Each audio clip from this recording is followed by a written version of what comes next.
यहाँ पे सब कंटेंट दिया है तो आराम से वो पढ़ के सुनाना is not learning argument. Understanding argument, उसके लिए सबसे पहला प्रीरिक्विजिट ये है उस कंटेक्स्ट को समझना जो हम एक्चुअली 2 से 5 on the day of exam when you are writing thing, when you have already wrote 4 essays and then you are writing argument, उस वक्त टाइम का जो तकाजा है उसमें उसको एडजस्ट करना है।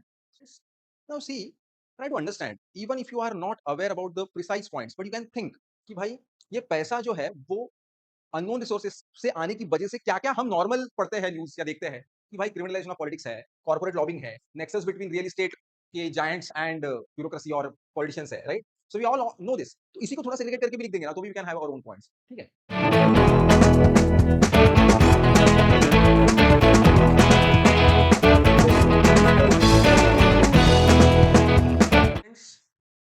So one more topic of argument writing we are going to discuss and the topic is democratizing elections, the case for and against state funding, right? So, as I already told you in introduction, we can simply write what it is. What do we understand by the term state funding? It refers to government provided financial support to political parties or candidates to ensure fair competition, reduce corruption and limit the influence of private funding. ठीक है, आगे जो है जो Indrajit Gupta committee वाला लिखा है, it is not compulsory that you should write it in the introduction, but if you know, you can just write कि उन्होंने पार्शियल स्टेट फंडिंग को सपोर्ट किया था. You can also add this in the conclusion if you want, if you really want to give that kind of conclusion. ठीक है, but at least देखो मैं बोलता हूँ ना, मतलब सी यहाँ पे सब कंटेंट दिया है तो आराम से वो पढ़ के सुनाना is not learning argument. Understanding argument, उसके लिए सबसे पहला प्रीरिक्विजिट ये है उस कंटेक्स्ट को समझना जो हम एक्चुअली 2 से 5 on the day of exam when you are writing thing, when you have already wrote 4 essays and then you are writing argument, उस वक्त टाइम का जो तकाजा है उसमें उसको एडजस्ट करना है. Sometimes just writing one line definition is enough introduction and just start writing the points in favor. That is enough. So we have the points in favor. The first, again, all these points are here. अगर आप सिर्फ pause कर दोगे और ये video को देखोगे तो you can read it. So I am, मतलब जो मेरा पर्पज है वो इन पॉइंट्स को पढ़ के सुनाना नहीं है, इस तरह से सोचा जाता है उसके बारे में डिस्कस करना है. द फर्स्ट पॉइंट इज, मतलब नॉर्मली पकड़ लीजिए स्टेट फंडिंग है तो कॉमन सेंस मुझे क्या बोलता है, हमेशा अपना सबसे स्ट्रॉन्गेस्ट पॉइंट जो है वो पहले आना चाहिए. तो क्या what I think, okay state funding क्यों? क्योंकि प्राइवेट फंडिंग फिलहाल चल रहा है and that is really creating nuisance ना, मतलब करप्शन हो रहा है. Political parties heavily rely on corporate donations and undisclosed funds leading to quid pro quo arrangements. वो नहीं लिखा तो भी चलेगा लेकिन इतना भी है कि yes, rely on corporate donations and undisclosed funds. Data from ADR. Now see, this ADR is a very important agency in terms of मतलब it's a very important think tank. So इसको mention करना is very good. Such kinds of information if you write in your argument, you are going to get good score. It shows that over 69% of political party funding comes from unknown resources, fueling concerns over corporate lobbying. Corporate lobbying जैसे words इस्तेमाल करना is very good. Now see, even if you don't understand, don't remember 69%, just approx 70% भी लिख देंगे चलेगा.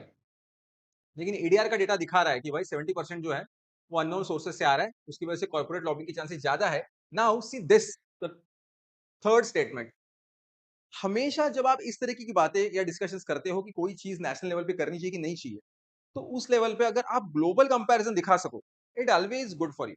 Germany, France and Canada have successfully reduced election related corruption by implementing partial state funding models. ठीक है, example दे दिया, अपना point prove हो गया, आगे बढ़े. Level playing field for all parties. Wealthy parties and candidates enjoy an unfair advantage in election due to unlimited campaign spending. Now, you don't have to write this case preference directly. Write in Kavarlal Gupta versus Amarnath Chawla, 1975, the Supreme Court observed that excessive election expenditure provides undue influence in electoral process. If you are able to write this judgment, well and good.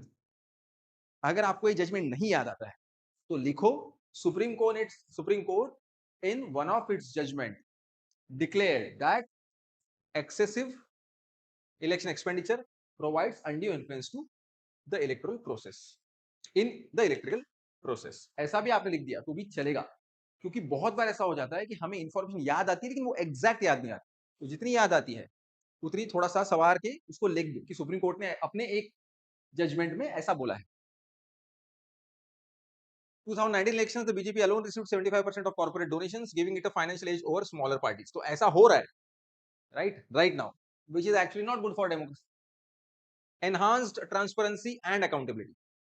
State funding would make election financing more structured and accountable.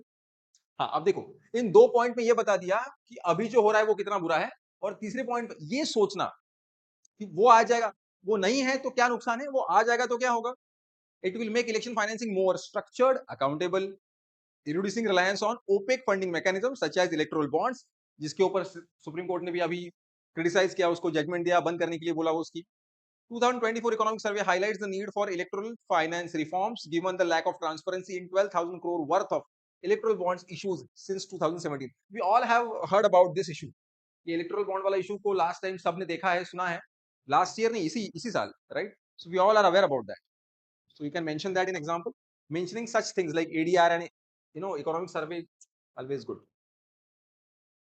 तो क्या कर दिया, पहले 2 point में बता दिया कि कैसे वो गलत हो रहा है, कैसे कुछ लोगों को एडवांटेज मिल रहा है, फिर वो आने की वजह से क्या फायदा होगा, और क्या फायदा होगा। State funding allows regional and smaller parties to compete with national parties, preventing monopolisation of power. In countries like Norway and Sweden, again global comparison, public funding has facilitated diverse political representation by supporting new entrants.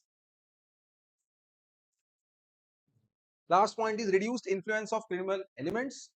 Now see, try to understand, even if you are not aware about the precise points, but you can think कि भाई ये पैसा जो है वो unknown resources से आने की वजह से क्या क्या हम नॉर्मल पढ़ते हैं न्यूज या देखते हैं कि भाई क्रिमिनलाइजेशन ऑफ पॉलिटिक्स है, कॉर्पोरेट लॉबिंग है, नेक्सस बिटवीन रियल एस्टेट के जायंट्स एंड ब्यूरोक्रेसी और पॉलिटिशियंस है, right. So we all know this. तो इसी को थोड़ा सेग्रीगेट करके भी लिख देंगे ना तो भी we can have our own points, ठीक है। कि जैसे कि सबसे पहला पॉइंट ब्लैक मनी वाला लिख दिया, लास्ट पॉइंट लिख दिया कि क्रिमिनलाइजेशन, ठीक है। 40% ऑफ सिटिंग एमपीज, और ये सारा डेटा आपको एडीआर से और पीआरएस लेजिस्लेटिव से मिलेगा। And a significant portion of their campaign funds remain undisclosed. Public funding could limit the role of illegitimate money in elections and reduce the entry of candidates with criminal backgrounds. ठीक है, अब इसमें ना you can add money laundering too. ठीक है, already black money के बारे में ऊपर लिख दिया है, but you can right about the criminalisation of politics जो है, इसको भी बढ़ावा मिल रहा है, ठीक है। 40% MPs are having criminal backgrounds, ठीक है। So that's the points in favour where we are talking about, right the foremost strong point first, कि वो नहीं, मतलब वो नहीं है स्टेट फंडिंग, तो क्या क्या दिक्कत हो रही है, और फिर स्टेट फंडिंग आने से क्या अच्छा हो जाएगा, और कैसे क्रिमिनलाइजेशन कम हो जाएगा। Then comes against point. अभी क्या प्रूव करना है कि नहीं भाई, आपको लगता है स्टेट फंडिंग, लेकिन इतना आसान नहीं है स्टेट फंडिंग, स्टेट के पास है क्या funding. First point, heavy burden on taxpayers because we are the one who are going to pay that.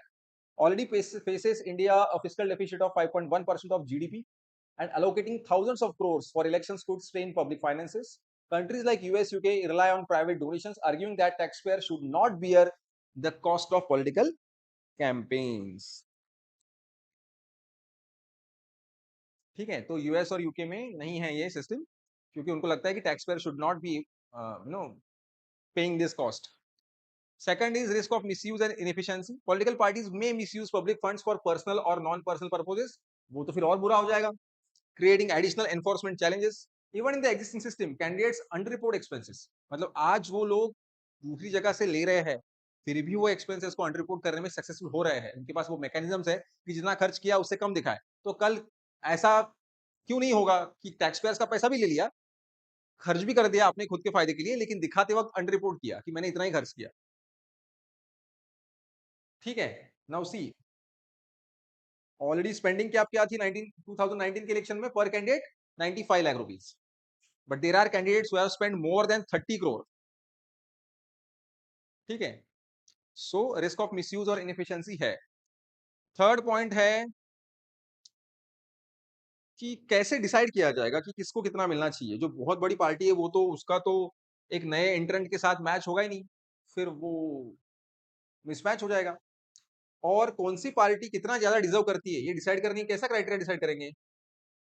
और इलेक्शन कमीशन ने खुद से बोला है कि it is really difficult to monitor we are having a huge country, lots of candidates, lots of parties, और बहुत बड़ा तामझाम होता है. We all no they say that election is a festival in India, right? So it is really, like, ECI is also lacking resources to monitor and enforce spending regulations effectively. अच्छा, ये हो गया. अभी क्या है, पकड़ लो, स्टेट फंडिंग करके जो चीजें कंट्रोल होगी या जो फायदा होगा या जो गलत चीजें अभी हो रही है वो सही हो जाएंगी. ये जो आर्गुमेंट है उसको क्रॉस करने के लिए क्या बोल रहे हैं, अरे आप जो ये क्यों बताने की कोशिश कर रहा हूं, the way we talk normally उसी तरीके से सोचना है. ठीक है, कि हम नॉर्मली क्या बोलते हैं कि अरे ये करने से जो आपको लग रहा है ना कि सोल्यूशन मिलेगा, वो नहीं मिलेगा. क्यों? It may reduce corporate influence. It does not eliminate cash for votes, booth capturing and muscle power. देखिए मसल पावर वाला अभी इतना कुछ रहा नहीं है तो इसको छोड़ दो. लेकिन नॉर्मली क्या है पता है क्या, गिफ्ट वाला सिस्टम जो है, लीकर वाला सिस्टम है, वो स्टिल इट इज देयर. और 2023 study by PRS legislative research, ये भी बहुत अच्छा इंपॉर्टेंट ऑर्गेनाइजेशन है, इसके बारे में लिखो. 30% of election expenses involve non monetary inducement such as liquor और गिफ्ट्स टू वोटर्स. तो बहुत बार क्या होता है, the candidates find different ways apart from cash to woo the voters. तो उसको आप टैकल नहीं कर सकते अगर स्टेट फंडिंग भी आपने ला दिया तो. ठीक है,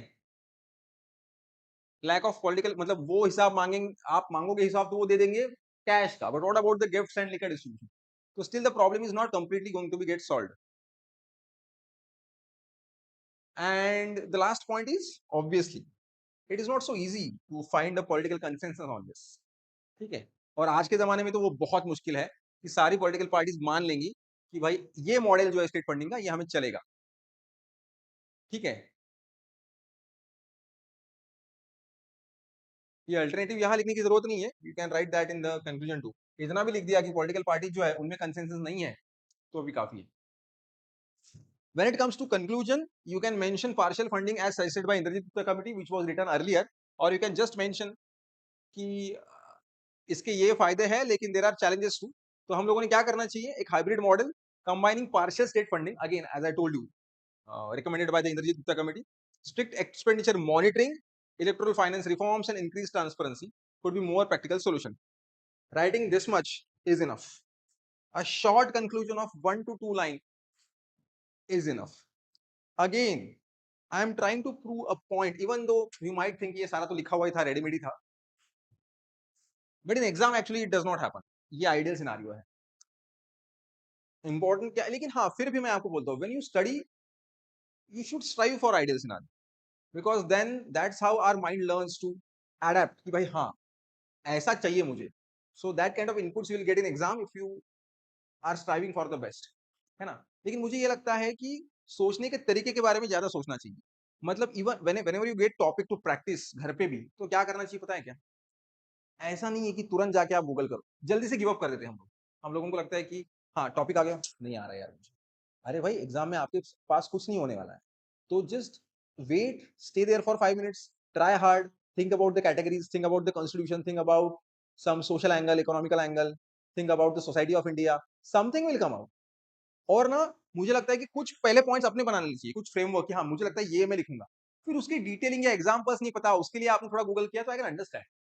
but give it time and try to bring out your own points based on common sense कि ये नहीं होगा तो वो होगा, वो नहीं होगा तो ये होगा, उसका गलत क्या है सही क्या है. Think like it and you will be doing better in argument writing. ये सब जो सेशंस है, these are just the demo sessions, the examples. जितना आप ज्यादा प्रैक्टिस करोगे, जितना ज्यादा लिखोगे, गलती करोगे फिर नहीं गलती करोगे, that's how you improve your argument writing. So this is just start. You keep on writing every day until unless you feel कि हाँ अब कोई भी टॉपिक दे दो कुछ ना कुछ मैं लिख पा रहा हूँ using all the stuff that I have discussed. ठीक है, that will definitely help, right? So this is all about argument writing. I'll be coming with the sessions of report writing very soon, right? So that you can get hand over that. ठीक है, तब मिलते हैं, तब तक के लिए thank you.